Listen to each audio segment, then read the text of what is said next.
ایک ایسا موضوع جس پہ شاید میں ذاتی طور پہ کبھی لب کشائی نہ کرتا، تو یہ کریڈٹ شیخ عمر بلوچ کو جاتا ہے، اللہ یجزیہ احسن الجزاء، کہ انہوں نے مجھے اس موضوع پر بولنے پر مجبور کیا، اور کافی عرصے سے ان کا مطالبہ تھا کہ وہ اس چیز پہ ایک سیریز کرنا چاہتے ہیں کہ حدیث، جو منکرین حدیث ہیں جو کہتے ہیں کہ حدیث ریلائبل نہیں ہے، حدیث پہ اعتبار نہیں کیا جا سکتا، سنی سنائی باتیں، اس موضوع پہ وہ میرے ساتھ پوڈ کاسٹس کرنا چاہتے تھے۔ تو یہ سلسلہ ہم نے شروع کیا ہے، میں نے اور شیخ عمر بلوچ نے، اور جو لوگ میرے چینل سے واقف ہیں، جو میرے سبسکرائبرز ہیں، وہ جانتے ہیں میں یہ ویڈیوز اپنے چینل پہ بھی پوسٹ کر رہا ہوں، اور ابھی کچھ دیر پہلے ہم نے اس کا دوسرا سیشن ریکارڈ کیا ہے، تو انشاءاللہ وہ بھی آپ کے سامنے اویلیبل ہوگا۔ انفیکٹ جب آپ یہ سلسلہ دیکھیں گے، یہ والی ویڈیوز میری دیکھ رہے ہوں گے، تو اس وقت تک وہ کمپلیٹ ہو چکا ہوگا موسٹ پرابلی، یا ایک یا دو حصے اس کے آلریڈی آ چکے ہوں گے اور آپ انہیں دیکھ چکے ہوں گے۔ اب وہ سلسلہ سارا انگلش میں ہے، تو پھر احباب کا اصرار ہوا کہ جی اردو میں آپ اس کو ٹرانسلیٹ کریں اور اردو میں ہمیں سمجھائیں، تو کوشش کروں گا کہ چھوٹی رکھوں ویڈیوز کو، لیکن اکثر میرے احباب مجھ سے کہتے ہیں جب بعد میں ملتے ہیں کہ سر جب ہم آپ کی ویڈیو میں یہ جملہ سنتے ہیں نا کہ کوشش کروں گا کہ چھوٹی رکھوں گا ویڈیو، تو ہم ہنس پڑتے ہیں، کیونکہ ہمیں پتہ ہے کہ آپ کی چھوٹی سے چھوٹی ویڈیو بھی گھنٹے کی ہوتی ہے۔ تو بہرحال یہ تو ایگزیجریشن ہے، میری 10 منٹ 12 منٹ کی ویڈیوز بھی ہیں میرے چینل پہ، لیکن انشاءاللہ چھوٹے چھوٹے حصوں میں آپ کو بات سمجھانے کی کوشش کروں گا۔ لیکن اصل دلچسپ بات یہ ہے کہ میں کیوں اس موضوع پہ کبھی لب کشائی نہ کرتا، تو کون سا ایسا راز ہے اس بات میں کہ میں کیوں اس موضوع پہ خود کبھی نہ بولتا، اور یہ ہے کیا واقعی حدیث جو ہے وہ بس سنی سنائی بات ہے، اور چونکہ نبی کریم کیونکہ کہا یہ جاتا ہے، الزام یہ ہے منکرین حدیث کا کہ نبی کریم صلی اللہ علیہ وسلم کی وفات کے 300 سال کے بعد حدیث لکھنی شروع کی گئی، اس لیے اس کے اوپر اعتبار کیا ہی نہیں، اعتماد کیا ہی نہیں جا سکتا۔ تو اس موضوع پہ اگر آپ تھوڑا سا جاننا چاہتے ہیں، آپ کے لیے موضوع دلچسپی کا باعث ہے، تو آئیں، یلا بسم اللہ۔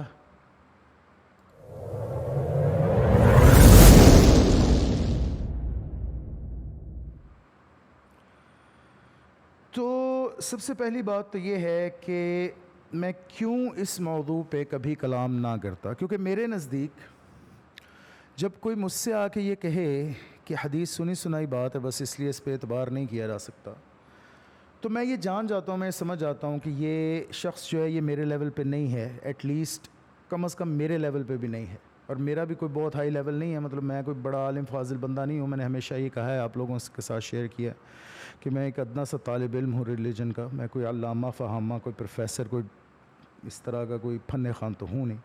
تو یہ بندہ جو ہے کم از کم میرے لیول پہ بھی نہیں ہے، اتنا بھی نہیں پڑھا لکھا کہ اس کو یہ فرق بھی یعنی پتہ ہو، اس بات کا بھی پتہ ہو کہ سنی سنائی بات کیا ہوتی ہے اور کریبریٹڈ ایویڈنس کس کو کہتے ہیں۔ وہ شہادہ جس میں اشتراک ہو اس میں اور سنی سنائی بات میں فرق ہوتا ہے، اور ایک دو اور بھی ضمن میں چیزیں ہیں جو کہ بڑی واضح ہیں، جو کہ بڑی لاجیکل ہیں، لیکن جو لوگ پھر اس طرح کی بات کرتے ہیں، پھر بندہ سمجھ جاتا ہے کہ یار ان کو جو ہے نا وہ سمجھانا وقت کا ضیاع ہی ہے تقریباً، کیونکہ 90% آف ٹائم دیکھیں ہوتا اس طریقے سے ہے کہ یا تو اگلا بندہ جو ہے وہ ڈس آنیسٹلی وہ پروپیگینڈسٹ ہوتا ہے، ڈس آنیسٹ ہوتا ہے اور پروپیگینڈسٹ ہوتا ہے۔ ایک بندہ جس نے پروپیگینڈا کرنا ہے، جو ایک بات پہ جس کا دل جم گیا، سمن بکمن عمیٌ فہم لا یرجعون، ایک دل پہ ایک دل اس کا ایک بات پہ جم چکا ہے وہ، اور اس نے پروپیگینڈا کرنا ہے، وہ بیسیکلی چھیڑ چھاڑ کر رہا ہے آپ کے ساتھ، وہ کوئی سیکھنے کے لیے نہیں آیا۔ تو 90% آف دا ٹائم تو یہ لوگ اس طرح کے ہیں، اور اگر کوئی ان میں سے ایک آدھ ہے بھی جو اس طرح کا نہیں ہے، تو اس کو تو خود پہلے پھر پڑھنا چاہیے نا۔ پھر میں اس سے کہہ دیتا ہوں، اگر کوئی اس طرح کا بندہ ملے جس کو میں دیکھوں کہ اچھا یار یہ سنسیئر ہے، تو میں اس سے کہتا ہوں کہ بھائی، بہن، میری بیٹی، میرے بیٹے، آپ ایسا کیجئے کہ آپ یہ چیزیں تھوڑا سا پڑھ لیں، دیکھ لیں ان کو ایک دفعہ، اس کے بعد ہم بیٹھ جائیں گے، ہم بیٹھ کے جو ہے وہ بات ہے، پہلے کم از کم کوئی نہ کوئی کف تو ہو نا، کوئی نہ کوئی پیریٹی تو ہو، کوئی نہ کوئی کامن گراؤنڈ تو ہو آپ کے اور میرے درمیان، کہ آپ میری بات سمجھ سکیں، میں آپ کی بات سمجھ سکوں۔ اگر آپ کے میرے درمیان کوئی کامن گراؤنڈ ہی نہیں ہے، آپ بالکل میری بات سمجھ ہی نہیں پائیں گے جو بات میں کر رہا ہوں، تو پھر وہ بات کرنے کا فائدہ نہیں ہے۔ اس کو فصاحت کہتے ہیں۔ بلاغت ہوتی ہے ریٹرک کا استعمال کرنا، کنائے کا، استعارے کا، تشبیہ کا، کلام کو خوبصورت بنانا، لیکن اس سے بھی پہلے امپورٹنٹ بات ہے فصاحت، دوسرے شخص کے مینٹل لیول، انٹلیکچوئل لیول کے مطابق بات کرنا۔ اگر آپ اس کے انٹلیکچوئل لیول، اس کے مینٹل لیول کے مطابق بات نہیں کریں گے تو اس کو کبھی بھی سمجھ نہیں آ سکے گی، آپ جو مرضی کر لیں۔ ٹھیک ہے, یہ بہت بڑا اصول ہے, اس کو ذہن میں رکھنا چاہیے. اچھا, اب اس میں بات یہ ہے کہ اس وجہ سے میں اس موضوع کو چھیڑنے سے گریزا ہوں اس موضوع کو چھیڑنے سے. حدیث کا جو موضوع ہے نا, بہت مشکل, بڑا ادق موضوع ہے, بہت مشکل موضوع. اس کی ریزن یہ ہے کہ جب اسناد کا مسئلہ آئے گا, یعنی چینز آف نریشن کا, کہ اس نے ان سے سنا, انہوں نے اس سے سنا, انہوں نے اس سے سنا, کریبریٹڈ وٹنس, پھر اس کے بعد متن کریٹیسزم, جب یہ مسئلہ آتا ہے تو بات بڑی پیچیدہ ہو جاتی ہے, بہت پیچیدہ ہو جاتی ہے. پھر یہ ایک سائنسی علم ہے, باقاعدہ سائنسی علم ہے اسلام کا, اصول الحدیث, علم اصول الحدیث, کلاسیفیکیشن آف حدیث بیسڈ آن سرٹن کرائٹیریا. تو یہ موضوع بڑا مشکل ہے, آسانی سے سمجھ نہیں آ سکتا. ایک ایپ آپ نے ڈاؤن لوڈ کر لی اور اس کو سیل فون پہ اس میں سے حدیثیں پڑھ کے نا, یہ چیز سمجھ نہیں آتی. یہ جو شیخ گوگل ہے, اس کے اوپر دیکھ لی کچھ احادیث اور کچھ ادھر سے پکڑ لی, ادھر سے پکڑ دھکڑ کر لی, تو اس سے بندہ محدث نہیں بن جاتا. یہ بڑا مشکل ایک جو ہے نا وہ ایکیڈیمک علم ہے.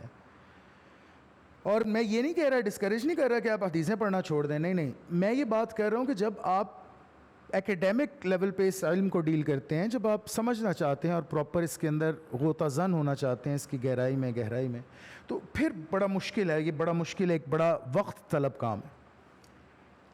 تو اس حوالے سے بیسکلی اس پس منظر میں میں کوشش کرتا ہوں کہ اس موضوع پہ عام طور پہ بات نہ کروں, کیونکہ عام طور پہ لوگوں نے اس لیول پہ نہیں پڑھا ہوتا امہات الکتب کو, وہ بیسک سے بھی واقف نہیں ہوتے. تو بہرحال شیخ عمر بلوچ کے ساتھ جو میں نے سلسلہ شروع کیا, اللہ تعالیٰ اس کو باعث نفع بنائے آپ سب لوگوں کے لیے, اور میں باقاعدہ آغاز کرنا چاہوں گا, اور یہ ایک قسم کا آپ سمجھیں اب کہ ترجمہ ہے میری ان پوڈ کاسٹس کا جو میں شیخ عمر بلوچ کے ساتھ کر رہا ہوں. تو منکرین الحدیث بیسکلی ہمارے مخاطب ہیں, قرآنی منکرین حدیث, یہ للو پنجو, موسمی بخار والے لوگ, اور غامدی زدہ ہمارے آپ معاشرے میں کہہ لیں, کیونکہ غامدی صاحب منکر حدیث ہیں. اگر کسی کو اس میں شک ہے تو میری ویڈیوز باقی اٹھا کے دیکھ لیں. حدیث کا انکار کرتے ہیں تو صرف سنت کو مانتے ہیں, پہلے بائفرکیٹ کر دیتے ہیں حدیث کو حدیث میں اور سنت میں, کہ جی میں صرف سنت کو مانتا ہوں, اور سنت وہ ہے جو قرآن میں آ گئی, ادروائز میرے لیے حدیث کی اس طریقے سے کوئی اہمیت نہیں ہے, حجت نہیں ہے. تو وہ بھی منکرین حدیث, اور یہی لبرلزم اور آپ سمجھ لیں کہ ماڈرنزم کا, نیو معتزلائٹس کا یہی طریقہ ہے. تو اور مسئلہ بہت بڑا ایک یہ ہے. اچھا, مزے کی بات, میں جب اپنے احباب سے, چاہنے والوں سے, ارد گرد کے لوگوں کو کہتا ہوں نا کہ علی بھائی کی جو فکر کی بنیاد ہے وہ بھی معتزلی ہے, تو بڑا حیران ہوتے ہیں, کہتے ہیں سر کیسے اس کو ثابت کریں. تو بیٹے اب وہ ثابت ہو گیا, ابھی جو ان کی ویڈیو آئی جس میں وہ منکر حدیث کھڑے ہو کے وہ بات کہہ رہا تھا, تو اب آپ نے دیکھ لیا کہ وہ انہی کی باتوں کو لے کے اسی پہ سارا بلڈ کر رہا ہے. تو یہ بڑی خطرناک چیز ہے. بہرحال اس طرف بھی آؤں گا, تفصیل سے آؤں گا انشاءاللہ. تو یہ غامدی سوچ اور یہ منکرین الحدیث کی سوچ اور یہ قرآنیوں کی سوچ, یہ لوگ ہیں جو کہ اس پوڈ کاسٹ میں اور میری جو اور شیخ عمر بلوچ کی جو پوڈ کاسٹس ہیں ان میں اور ان پوڈ کاسٹ میں, یہ ہیں وہ لوگ جو ہمارے مخاطب ہیں پرائمریلی. لیکن ہر کوئی اس سے فائدہ اٹھا سکتا ہے. آپ اگر ایک ٹریڈیشنل سنی یا شیعہ مسلمان ہیں تو ظاہر آپ کا ایمان اور مضبوط ہوگا یہ والی پوڈ کاسٹ سن کے انشاءاللہ. تو فارملی بگن کرتے ہیں. اور یہ ایک ڈاکیومنٹ ہے, جس کے تھرو میں یہ ساری باتیں کر رہا ہوں. اگر آپ میں سے کسی کو یہ ڈاکیومنٹ چاہیے, یہ PDF چاہیے, تو آپ مجھ سے رابطہ کر سکتے ہیں. فیس بک پہ میرا جو پیج ہے اس پہ میں آپ کو یہ فیس بک میسنجر کے تھرو بھیج بھی دوں گا. اب یہ ہے کیا یہ ڈاکیومنٹ, اور یہ جو یعنی پریزنٹیشن آپ سمجھ لیں.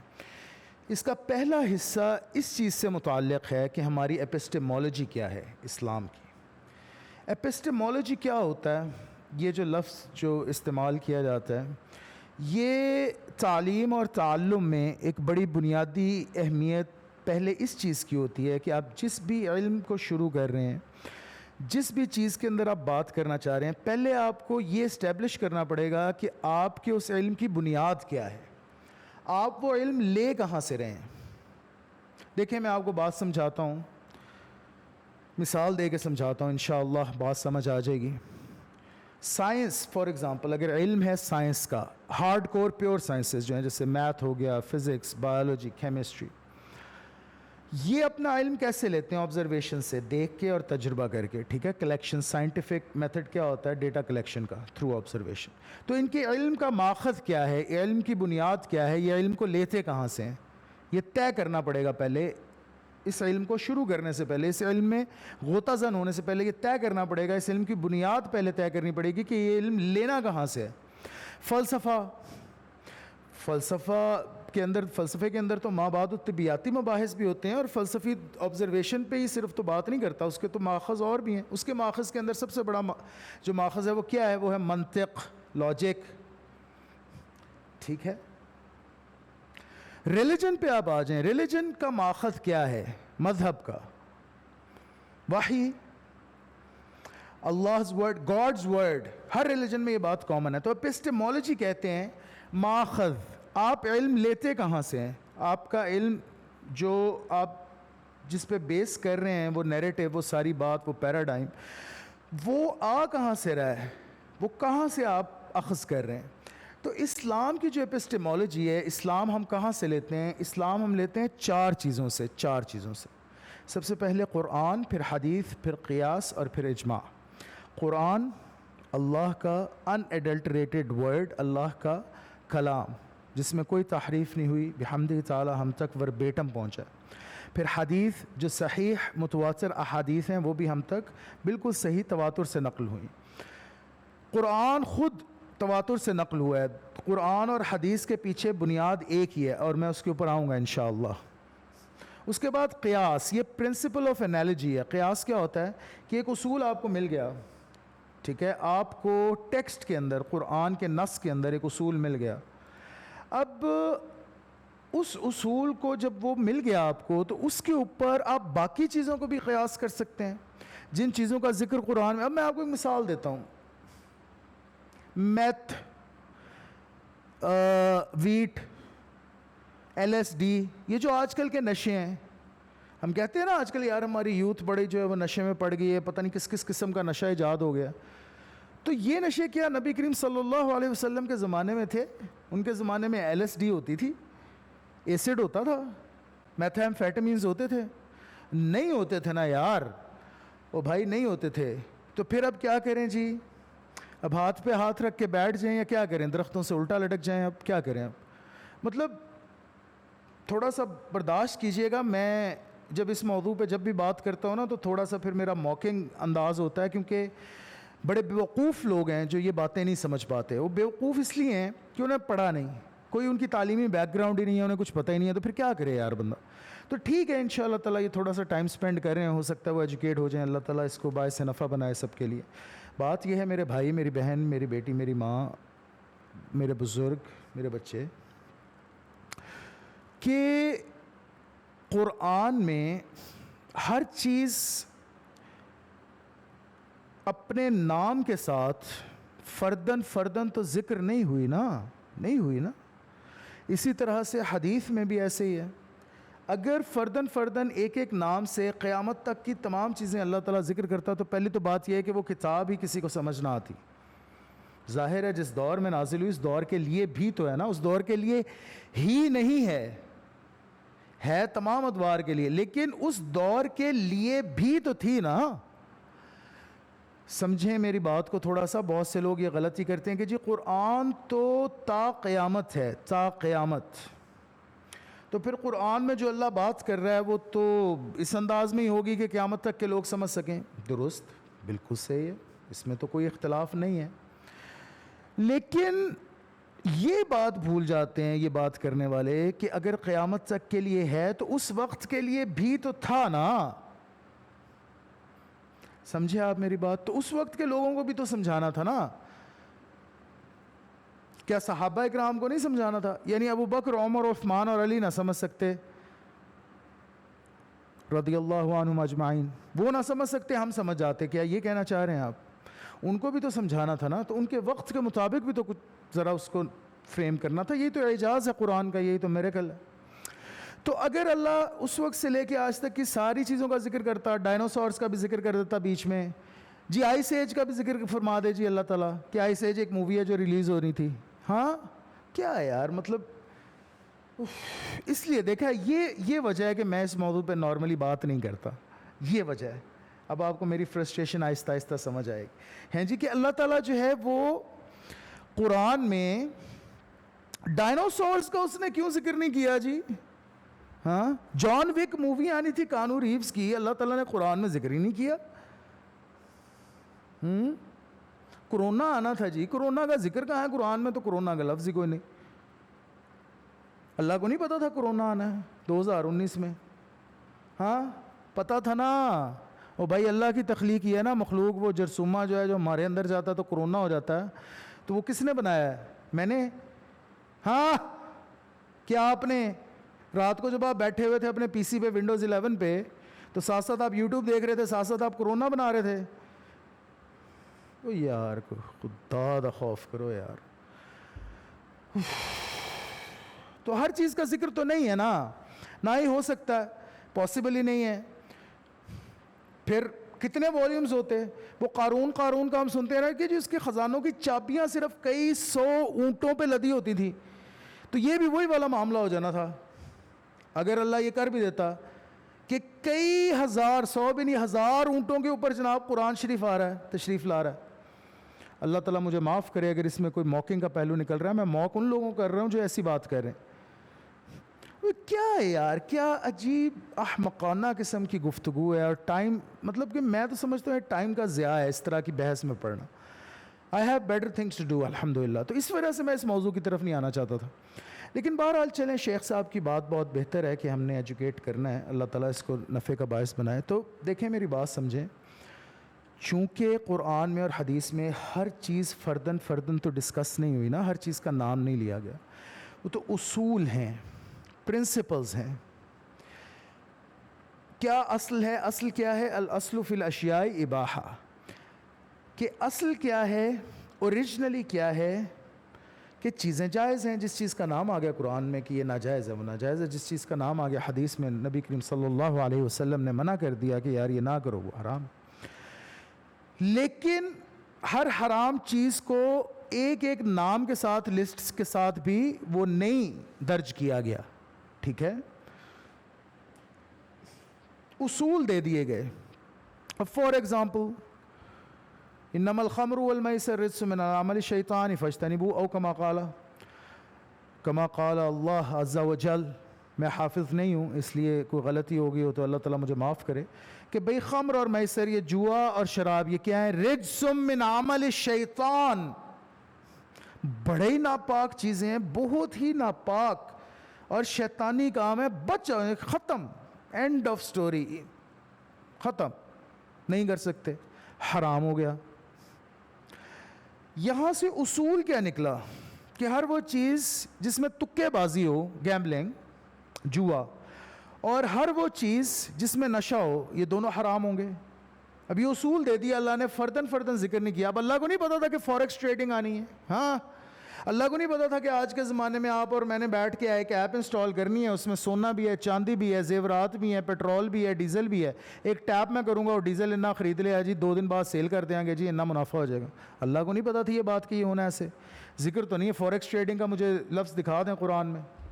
حرام ہے یہ فوریکس ٹریڈنگ, کیونکہ یہ بیس کس چیز پہ ہے؟ تکے بازی پہ. جی آج یہ خرید لیتا ہوں, کل اتنے کی ہو جائے گی, پرسوں اتنے کی ہو جائے گی تو بیچ دوں گا. تکے بازی, جوا ہو گیا سیدھا سیدھا. اصول دے دیا اللہ نے اس پہ, اب آپ بیس کر لیں. جس چیز میں بھی نشہ ہے وہ حرام ہے, چاہے اب LSD آئے, ہیروئن آئے, گانجا آئے, چرس آئے, جو مرضی آئے, بھانگ, جو مرضی آئے, اگر اس میں نشہ ہے کہ وہ حواس کو مختل کر دے. چائے اور سگریٹ نشہ ویسے عرف عام میں کہا جاتا ہے, لیکن یہ اس طرح کا نشہ نہیں ہے. وہ چیز جو نشہ آور ہوا, حواس کو مختل کر دے, حرام ہو گئی, ختم ہو گئی بات. یہ ہے اصول قیاس کا. اگر قیاس کو آپ رد کر دیں گے, قیاس کو آپ کہیں گے کہ نہیں جی میں نہیں مانتا, وہ ٹھیک ہے بھائی نہ مانے, میں آپ کا ماموں تھوڑی ہوں کہ آپ کو کہوں کہ آپ ضرور مانیں. نہیں مانتے تو نہ صحیح یار, فبہا ما علینا الا البلاغ. لیکن میں آپ کو جو سمجھا رہا ہوں بات وہ یہ ہے کہ اتنی illogical بات ہے، اتنی illogical بات ہے. قیاس کا جو پرنسپل ہے، پرنسپل آف انالوجی، اس کو اگر آپ چھوڑ دیں تو پھر وہی حال ہوگا غامدیت والا کہ جی اس کا ذکر بھی منو دسو جی قرآن چ کتنے ہوئے، تو یہ ذکر بھی دسو جی قرآن چ کتنے ہوئے، تو کتا رکھنا بھی جائز ہے ہیں جی، تو سارا کچھ ہی پھر صحیح ہے. میوزک سننا بھی جائز ہے، پھر سنو، تو ڈانس بھی کرو، لڈیاں پاؤ یار، عیش کرو جا کے. وہ مسلمان بھی خواؤ اپنے آپ نو، تو عیاشی بھی مارو یار. کیا بات ہے جی، کیا بات ہے، واہ واہ واہ واہ، زبردست یار. ٹھیک ہے، تو سمجھیں اس بات کو، اس بات کو سمجھ کے سمجھیں. اگر یہ بات سمجھ میں نہیں آئی تو نہیں آئی، پھر گیا کام، ہاتھ سے نکل گیا ایمان، ختم ہو گیا. تو قیاس کا بڑا امپورٹنٹ، بہت ضروری بہت ضروری بہت ضروری ایک جو ہے نا وہ ہے ہمارا ایپسٹمولوجیکل ایک اصل ہے ہماری، ہم اس سے علم لیتے ہیں.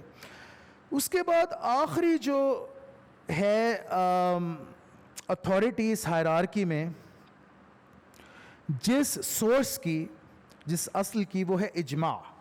اب اجماع کیا ہے؟ اجماع یہ ہے کہ اچھا بہت سے لوگ، اب دیکھیں نا یار، وہی بات، بیوقوفوں کے سر پہ سینگ تھوڑی ہوتے ہیں.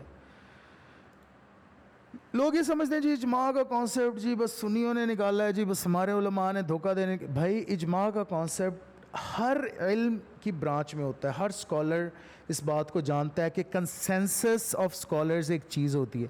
اچھا مجھے ایک بات بتائیں، چلیں میں آپ سے ایک بات پوچھتا ہوں، بلکہ اس کو دیکھ لیتے ہیں، ابھی آپ کے سامنے دیکھ لیتے ہیں.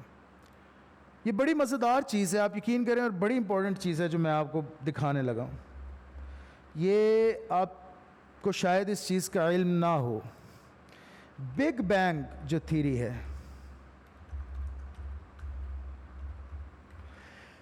کہ جی وہ ایک دھماکہ ہوا تھا اور اس کی وجہ سے یہ ہماری پوری دنیا، یہ پوری یونیورس یہ وجود میں آئی. بگ بینگ کہلاتا ہے نا یہ، وہ جو ہم بھی ثابت کرتے ہیں، اور قرآن سے پھر کہ زمین اور آسمان یکجا تھے، اور پھر ہم نے اس کو ایک دھماکے سے ان دونوں کو جدا جدا کر دیا. تو یہ جو بگ بینگ تھیری ہے یار، یہ کیا ہے، یہ کیا، یہ میرے سامنے یہ کیا، یہ کون سی بگ بینگ تھیری؟ اچھا یہ ٹی وی شو آ رہا ہے. ہاؤ دا یونیورس بگین کو سرچ کر لیتے ہیں یار. How the universe begin, origins of universe, birth of universe. یہ ہے نا the big bang, what was there before the big bang, تو کیسے وجود میں آئی. تو یہ تھیری کیا ہے کہ پہلے سارا کچھ اکٹھا تھا، میٹر سارا اکٹھا تھا، پھر اس کے بعد ایک دھماکہ ہوا، وہ علیحدہ علیحدہ ہو گئے، پھر کچھ زمینیں بن گئی، کچھ زمین بن گئی، ایک جو ہے وہ میٹر اکٹھا ہو کے وہ ٹھنڈا ہوا تو وہ زمین بن گیا، ایک میٹر اکٹھا ہوا ٹھنڈا ہو کے تو وہ آسمان بن گیا. اس طریقے سے ہماری ساری کائنات جو ہے وہ وجود میں آئی. یہ تھیری ہے بگ بینگ کی. اب یہ جو بگ بینگ کی تھیری ہے نا جی، اب یہ بڑی مزیدار ہے. یہ میں یہاں پہ بار بار سرچ کر رہا ہوں، اور میرے ساتھ میں آپ کو بھی دکھاتا ہوں، میں ابھی آپ کو سارا کچھ دکھاتا ہوں، فکر نہ کریں، اور یہ مت سمجھیں کہ میں آپ کے سامنے اسکرین پہ نہیں دکھلاؤں گا. میں آپ کو ایک ایک چیز انشاءاللہ باذنہ تعالیٰ اسکرین پہ دکھاؤں گا، جس طرح میں ہمیشہ دکھاتا ہوں. تو اس لیے یہ فکر نہ کریں آپ. یہ دیکھیے، یہ لیجیے. اب یہ یوٹیوب کے اوپر آپ سرچ کر لیں، James Webb big bang did not happen. James Webb یہ کیا؟ یہ ٹیلیسکوپ ہے ایک، جیمز ویب نے جو بھیجی. پہلے ہبل ایک بھیجی تھی، ایک ہبل سائنسدان کا نام تھا، اس نے ایک ٹیلیسکوپ ایجاد کی، اس نے بھیجی اسپیس میں، اس کا نام، اس ٹیلیسکوپ کا نام ہبل تھا. اب جیمز ویب ایک سائنسدان ہے، اس نے ایک ٹیلیسکوپ بھیجی ہے. یہ اس سے زیادہ مطلب پاورفل ٹیلیسکوپ ہے اور زیادہ دور تک جانے کی صلاحیت رکھتی ہے. تو بہت زیادہ سائنسی ڈیٹیلز میں نہیں پڑھنا چاہتا. عام زبان میں بات یہ ہے کہ یہ دور دراز تک گئی ہے، اور بڑی دور دور اس نے گیلیکسیز دیکھی ہیں. اتنی دور دور گیلیکسیز ہیں کہ بگ بینگ کے تھرو وہ وجود میں ہی نہیں آ سکتی. اس دھماکے کے تھرو اتنی دور تک وہ جا ہی نہیں سکتا میٹر. تو بگ بینگ تھیری بھی ایک تھیری تھی، سائنسدانوں کی ایک تھیوری تھی کہ جی یہ زمین اس طرح بنی. اب یہاں پہ ایک اور بات بھی میں آپ لوگوں سے کرنا چاہتا ہوں، اور بڑی امپورٹنٹ بات ہے.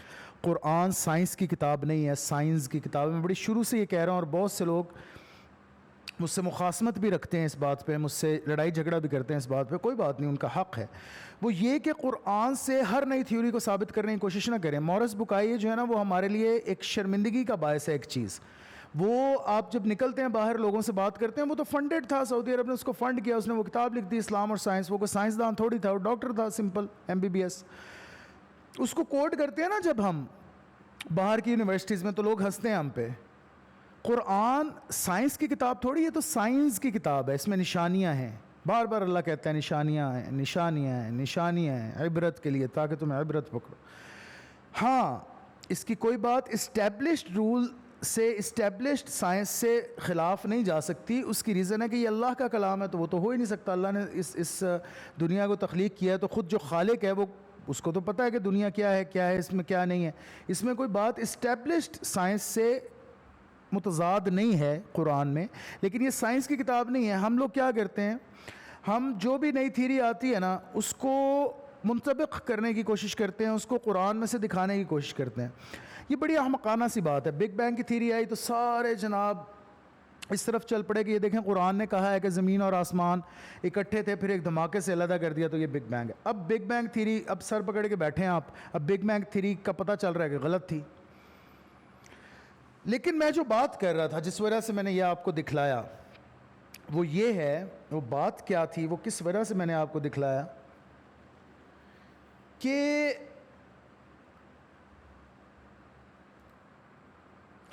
اجماع کیا ہوتا ہے، اس لیے دکھایا آپ کو۔ یہ اجماع ہوا نا ان علماء کا، یہ جو سائنسدان تھے، یہ جو اسکالرز تھے، ان اسکالرز نے متفق علیہ فیصلہ دیا، متفق ہوئے ایک بات پر، وہ کیا کہ جی یہ دنیا بگ بینگ سے وجود میں آئی، اس لیے پریویلنٹ تھیوری تھی، ہر سائنسدان اس کو جو ہے وہ آپ سمجھ لیں کہ ڈومینیٹ نیریٹو سائنس کا کیا تھا کچھ عرصے پہلے تک، کہ بگ بینگ سے وجود میں آئی۔ اچھا چلیں اور آسان کر دیتا ہوں انشاءاللہ آپ کے لیے بات، I'll make it easier for you انشاءاللہ۔ ایوولوشن، بایولوجیکل ایوولوشن جو ڈارون کی ہے، کیا صرف یہ ایک ہی تھیوری ہے پوری سائنس میں؟ یہ جو بار بار آج کل آپ سنتے ہیں ارتقاء ارتقاء ارتقاء، انسان تخلیق ہوا کہ بندر سے باندر تو وجود چایا ہے جی، بڑمانس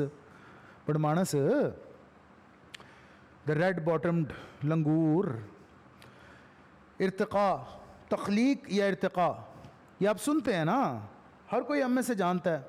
آج ڈومیننٹ پریویلنٹ نیریٹو کیا ہے؟ ڈاروینین ایوولوشن کا نیریٹو ہے نا۔ اب یہ ڈارون کی جو تھیوری ہے، یہ تھیوری ہے، پروون تو نہیں ہے، پروف تو آپ کر ہی نہیں سکتے اس کو، اس میں کون سی آبزرویشن ہے؟ مطلب وہ کیڑا بندہ منو خواہ میں ملنا چاہنا جڑا 40,000 سال تو زندہ ہے، تو انہیں ویکھیا سی اچھا جی وہ ڈائناسار دی دم انج ہوندی سی تے جی انج ہوندی سی تے وہ پھر انج ہو گئی تے پھر انج ہو گئی تے فلانا ہو گیا، وہ ساری تکے بازی ہے نا بھائی۔ بڑی آسان الفاظ میں آپ کو بات بتا رہا ہوں، اس کو سمجھنے کی کوشش کریں۔ اگر اسکالرلی آپ آرٹیکلز میرے پڑھنا چاہتے ہیں اس پہ تو وہ بھی آپ پڑھ لیجیے گا، میں آپ کو لنکس دے دوں گا۔ ابھی بات سمجھانے کی کوشش کر رہا ہوں، ریسرچ پیپر نہیں پریزنٹ کر رہا، آپ کو بات سمجھانے کی کوشش کر رہا ہوں۔ تکے بازی ہے نا، اٹکل پچو ہے، وہ جی انج سی انج ہوئے گا تے پھر تو انج ہو گیا تے انج ہو گیا تے انج ہو گیا تے انج ہو گیا تے انج ہو گیا تے انج تے اے ہو گیا جی، تے اسی باندراں تو انسان بن گئے جی۔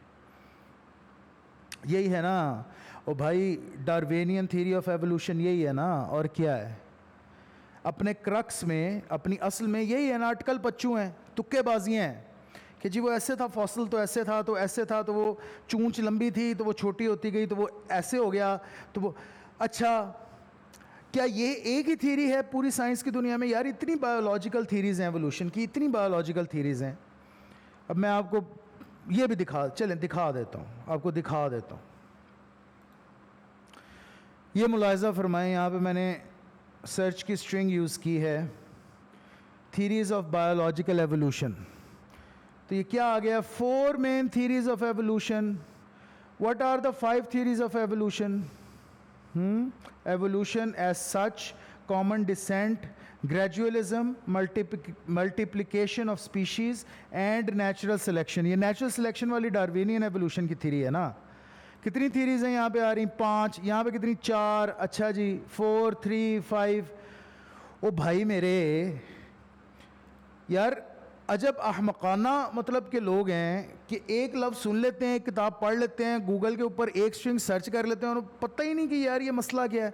اتنی تھیریز ہیں بایولوجیکل ایوولوشن کی, ڈارون صرف اکیلا ہی ماما نہیں تھا, ٹھیک ہے نا. اتوں اٹ پٹو نا تو اسکالر نکلتا ہے, صرف کسی علم کسی کی میراث نہیں ہے کہ ڈارون صاحب کل ہی دنیا چاہے سن تے لگے پھردا سن.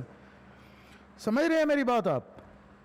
تو میں نے جیسے کہ کہا, معذرت اگین میری تھوڑی موکنگ ٹون ہوگی, تھوڑی نہیں کافی زیادہ موکنگ ٹون ہوگی ان پوڈ کاسٹس میں.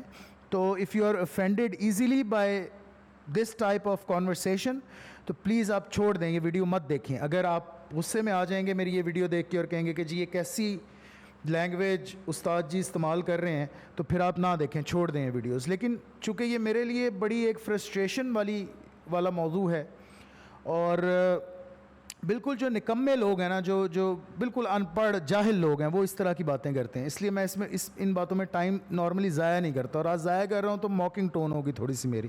تو please this is a word of caution. معذرت میں نے پہلے آپ سے کر لی اور سب سے کر لی, کسی کی دل آزاری میرا مقصد نہیں ہے. یہ میری اپنی فرسٹریشن ہے, انٹلیکچوئل فرسٹریشن ہے, جو آپ ساتھ ساتھ سنتے جائیں گے. تو سما خراشی کے لیے معذرت. اچھا, اب یہ ساری تھیریز ہیں, لیکن ان میں کنسنسس کس تھیری پہ ہے, اجماع کس چیز پہ ہے علماء کا؟ یہ جو بایولوجی کے علماء ہیں, جو بایولوجسٹس ہیں, ان کا اجماع کس چیز پہ ہے؟ ان کا اجماع ہے ڈارون کی تھیری پہ. اس لیے ڈارون کی تھیری ہر جگہ پڑھائی جاتی ہے, ساری یونیورسٹیز میں پڑھائی جاتی ہے, سارے اسکولز میں, کالجز میں, وہ اعلیٰ ھذا القیاس. اجماع کا جو کانسیپٹ ہے میرے بھائی, یہ کوئی کسی مولوی کا ایجاد کردہ کانسیپٹ نہیں ہے. جو علماء ہوتے ہیں کسی بھی علم کے, وہ ایک بات پہ اکٹھے ہو جائیں تو اس کو اجماع کہتے ہیں. اس سے پھر آگے جو نان اسکالرز ہوتے ہیں, جو اس سے کم درجے کے, پھر اس سے کم درجے کے, وہ پھر سارے اس بات کو سب سے زیادہ اہمیت دیتے ہیں جس پہ سب سے زیادہ جید علماء کا اتفاق ہو. اس کو اجماع کہتے ہیں. یہی بعین ہی یہی چیز ہے اسلام میں بھی, یہی کانسیپٹ ہے اجماع کا, جس پہ میجورٹی آف اسکالرز متفق ہو گئے, جس پہ زیادہ علماء متفق ہو گئے, وہ اجماع ہو گیا. اس کے بعد وہ امت تک بھی وہ چیز وہ آ جائے گی, اس کو اجماع امت آپ کہیں گے. تو یہ تو ہر برانچ آف نالج کے اندر کیا ہے, ایک ایپسٹمولوجیکل سورس ہے ہر برانچ آف نالج میں, ہر برانچ آف نالج میں. کیا یہ اتنا ہی اوتھینٹک ہے جتنا قرآن و حدیث ہے؟ نہیں. کون کہہ رہا ہے بھائی, یہ تو ہم نے کہا ہی نہیں. لوگ اس کے اوپر اعتراض کرتے ہیں اور کہتے ہیں کہ جی قرآن و حدیث کے برابر ہو گیا اجماع. تو بھائی وہی بات آ گئی کہ بیوقوفوں کے سر پہ سینگ تو نہیں ہوتے. میں تو پہلے کہہ رہا ہوں ہائرارکی ہے, سب سے اوپر قرآن ہے, پھر حدیث ہے, پھر قیاس ہے, اجماع سے بھی پہلے, پھر اجماع ہے, پھر اجماع ہے. آپ مانیں نہ مانو یار, اس میں کون سی بات ہے یار, اس میں جھگڑنے والی کون سی بات ہے؟ تو یہ ایپسٹمولوجی ہے اسلام کی, یہ بات بڑی ضروری ہے سمجھنی. یہ 4 ماخذ ہیں ہمارے علم کے, تو پہلے سب سے ان پہ بات کریں گے. اس کے بعد ہم بات کریں گے انشاءاللہ اس پریزنٹیشن میں ہسٹوریسٹی اینڈ امپورٹنس آف حدیث, یعنی تاریخ جو ہے, جو اس کو جو ہم ٹریڈیشن کہتے ہیں, جو تاریخ ہے, جب قرآن نازل ہوا نبی کریم صلی اللہ علیہ وسلم پہ, نبی کریم صلی اللہ علیہ وسلم نے اس قرآن کو اپنی زندگی میں کیسے اتارا, کیسے کر کے دکھایا. یہ تو تاریخ ہے نا ہماری اسلام کی, تو اس سے انکار کیسے ممکن ہے؟ تو قرآن اینڈ دا میسنجر, نبی کریم صلی اللہ علیہ وسلم پہ نزول قرآن, اسٹیبلشنگ دی ایپسٹمولوجیکل اتھارٹی آف اسناد. یہ جو اسناد, سمع فلان عن فلان عن فلان عن فلان قال رسول اللہ صلی اللہ علیہ وسلم, کہ میں نے ان سے سنا, انہوں نے ان سے سنا, انہوں نے ان سے سنا, انہوں نے نبی کریم صلی اللہ علیہ وسلم سے سنا. یہ اس کے بغیر تو ہمارے پاس کچھ ہے ہی نہیں, ہمارے پاس قرآن بھی نہیں ہے اس کے بغیر, اور اس پہ تفصیل سے بات کریں گے انشاءاللہ. Oral tradition of Islam, history and how it is established. Even تاریخ بھی ساری کی ساری جو مسلم تاریخ ہے ابتدائی, وہ ساری اسی پہ بیسڈ ہے. پھر کلیکشن آف دا حدیث and the problem of authenticity. پھر یہ اعتراض منکرین حدیث کا کہ جی نبی کریم صلی اللہ علیہ وسلم کے زمانے میں تو حدیث لکھی نہیں گئی, اس پہ بھی آئیں گے انشاءاللہ، تھوڑا سا تفصیل سے اس کو دیکھیں گے کہ کتنا بونگا اعتراض ہے یہ. اس کے بعد اصول حدیث آپ کو انشاءاللہ تعالیٰ ودن 10-15 منٹ سمجھا دوں گا سارا مسئلہ انشاءاللہ. پھر اس کے بعد ہم آئیں گے کہ جرح اور تعدیل اور اسماء اور رجال یہ کیا ہوتے ہیں، انشاءاللہ یہ بھی واضح کر دوں گا. اور پھر اس چیز کو، اس ساری پریزنٹیشن کو کنکلوڈ کریں گے. تو یہاں پہ ختم کرتے ہیں آج کی پوڈ کاسٹ. آپ کو یہ بات سمجھ آ گئی کہ یہ پوڈ کاسٹ، یہ سلسلہ کس طریقے سے چلے گا، اور اس سلسلے کے اندر ہم انشاءاللہ کیا کیا باتیں ہیں جو ڈسکس کریں گے. تو انشاءاللہ نیکسٹ جو اس سلسلے کی پوڈ کاسٹ ہوگی اس میں انشاءاللہ شروع سے انشاءاللہ سب سے پہلے اسٹیبلش کریں گے کہ 4 جو ماخذ ہیں ہمارے وہ کتنی امپورٹنس کے حامل ہیں، اور ان کے بغیر وہ بات میں نے خیر کر ہی دی ہے. یہی ساری باتیں ہیں جو ہو سکتا ہے میں تھوڑی رد و بدل سے دہراؤں نیکسٹ پوڈ کاسٹ میں. لیکن اس سے بھی امپورٹنٹ بات جب ہم آئیں گے اس بات پہ کہ نبی کریم صلی اللہ علیہ وسلم کی ذات مطہرہ، ان کی پاک ذات صلی اللہ علیہ وسلم، اس کے بغیر تو دین کا وجود ہی نہیں ہے. انشاءاللہ یہ میں آپ کے سامنے ثابت کروں گا. قرآنی کیا کرنا چاہتے ہیں، منکرین حدیث کیا کرنا چاہتے ہیں، غامدی صاحب کیا کرنا چاہتے ہیں کہ وہ نبی کریم صلی اللہ علیہ وسلم کی اتھارٹی کو چیلنج کرتے ہیں. یہ بات سمجھ لیں اچھے طریقے سے. اصل میں وہ انبیاء کی جنرلی اتھارٹی کم کرنا چاہتے ہیں، اپنے آپ سے بھی کم کریں. وہ کہتے ہیں ہم معاذ اللہ نقل کفر نہ باشد، ہم انبیاء سے زیادہ پڑھے لکھے ہیں بھائی، ہمیں انبیاء سے زیادہ آتا ہے. انہوں نے جو کہا وہ کس کھاتے میں، اس بات کو سمجھیں. یہ ہے منکر حدیث. اصل فتنہ یہ ہے کہ معاذ اللہ معاذ اللہ معاذ اللہ نقل کفر نہ باشد، کہ نبی کریم صلی اللہ علیہ وسلم کون ہوتے ہیں، معاذ اللہ آگے نقل کفر نہ باشد، وہ کون ہوتے ہیں یہ کہنے والے یا وہ کہنے والے. ہم نے جو سمجھا ہے قرآن کو، ہماری سمجھ ہے وہ نبیوں سے بھی بڑھ کے ہے، وہ اوپر ہے انبیاء کے، وہ اوپر ہے نبی کریم صلی اللہ علیہ وسلم کی ذات کے. یہ ہے اصل مسئلہ. اس لیے اس میں جذباتی، ہر مسلمان جذباتی ہوگا. جو مسلمان ہے واقعتاً وہ اس بات میں جذباتی ہوگا. نبی کریم صلی اللہ علیہ وسلم کی حرمت کے بارے میں کون سا مسلمان ہے جو جذباتی نہیں ہوگا؟ وہ مسلمان تو نہیں ہے پھر. تو یہ اصل مسئلہ ہے. یہ آپ کو انشاءاللہ سمجھاؤں گا میں تفصیل سے. اتھارٹی ان کی اتھارٹی کو چیلنج کرنا، یہ اصل مسئلہ. ان سے ہضم نہیں ہوتی. وہ کہتے ہیں ہم بڑے عالم ہیں، ہماری بات سنیں، ہمیں فالو کریں. وہ کون تھے؟ تو یہ اصل مسئلہ ہے. یہ ساری جڑ ہے اصل مسئلے کی. یہ سارا فتنہ ہے اصلاً. تو انشاءاللہ اس بات کو واضح کروں گا، اور نیکسٹ پوڈ کاسٹ میں انشاءاللہ ہم اس پریزنٹیشن کو باقاعدہ شروع کریں گے، اور ایک ایک چیز کو تفصیل سے میں آپ کے سامنے ڈسکس کروں گا، انشاءاللہ سمجھاؤں گا اس بات کو. تو مجھے امید ہے کہ کچھ باتیں واضح ہوئی ہوں گی، کچھ تھوڑی بہت اکا دکا. آئی ہوپ سو انشاءاللہ بإذنہ تعالی وبعونہ. تو ما علینا البلاغ المبین. اقول قولی ھذا واستغفر اللہ لی ولکم ولسائر المسلمین والمسلمات والمؤمنین والمؤمنات. آپ لوگوں نے نوٹس کیا ہوگا کہ میں نے شروع میں نبی کریم صلی اللہ علیہ وسلم کی ذات مبارکہ پر درود شریف نہیں پڑھا. میں نارملی اپنی جب ویڈیو سٹارٹ کرتا ہوں، جب نارملی اپنا پوڈ کاسٹ سٹارٹ کرتا ہوں، تو میں کہتا ہوں بسم اللہ والصلاۃ والسلام علی رسول اللہ، یا کوئی بھی جو الفاظ ہیں اس طرح کے ابتدائی کہ وہ میں کرتا ہوں. میں نے جان بوجھ کے نہیں کیا، تاکہ کیونکہ میں موکنگ بڑی ٹون یوز کر رہا ہوں. تو بہرحال نبی کریم صلی اللہ علیہ وسلم کی ذات مبارکہ تو رحمت للعالمین، سراپا نور سراپا رحمت، سبحان اللہ. تو میں نے کہا کہیں نبی کریم صلی اللہ علیہ وسلم کے نام سے ابتدا کروں اور کچھ اول فول بیچ میں جو ہے زبان سے نکل جائے بحمدہ تعالیٰ، جو کہ نہیں نکلا.